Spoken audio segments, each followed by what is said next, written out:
La meilleure période pour planter les arbres et les arbustes, c'est l'automne. En automne, la terre est souvent meuble et les végétaux sont en période de repos.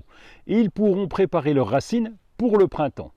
La première chose à penser lors de la plantation, c'est le choix de l'arbuste et son emplacement.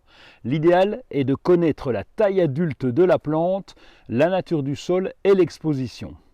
Un rhododendron, par exemple, a besoin d'un sol acide et ne conviendra pas dans un sol calcaire. A contrario, la vigne aime les terrains calcaires et sera moins à son aise dans les sols acides. Pareil, si vous plantez un sapin qui va faire 30 mètres de haut dans un petit espace, eh bien dans quelques temps, il faudra le couper. Un rosier a besoin de plein soleil, au moins 8 heures par jour. Vous serez déçu s'il pousse à l'ombre, il aura bien moins de roses.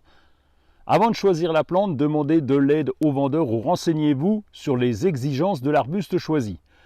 Une fois que votre choix est effectué, il est préférable de faire un trou d'environ 3 fois le volume du pot. Plus on remue la terre dans le trou de plantation et plus les racines démarreront facilement. Voilà pourquoi il est préférable de mélanger la terre de plantation avec du terreau pour l'alléger. Tremper la motte pour bien l'humecter ou alors s'il s'agit d'une plante en racines nues, il est préférable de le praliner. Veillez à ne pas planter l'arbre trop profond. Lorsqu'il s'agit d'une plante en pot, le niveau du pot de culture doit être au niveau de la terre de jardin. En enterrant trop profond à la plantation, la plante peut végéter et dépérir progressivement. Ensuite, ajoutez le mélange terre-terreau dans le trou et tassez avec le pied pour bien faire adhérer la terre contre les racines. Avec le reste de terre, faites une cuvette autour du trou pour que l'eau d'arrosage reste bien à proximité des racines et ne ruisselle pas trop loin.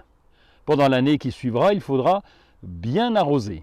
En effet, c'est pendant cette première année de plantation que les racines vont se développer à condition d'avoir assez d'eau, surtout en période sèche. Et le mieux pour limiter l'arrosage ou pour vous donner un petit coup de main, c'est de bien pailler le tour du pied de façon à ce que le sol reste le plus longtemps possible bien humide.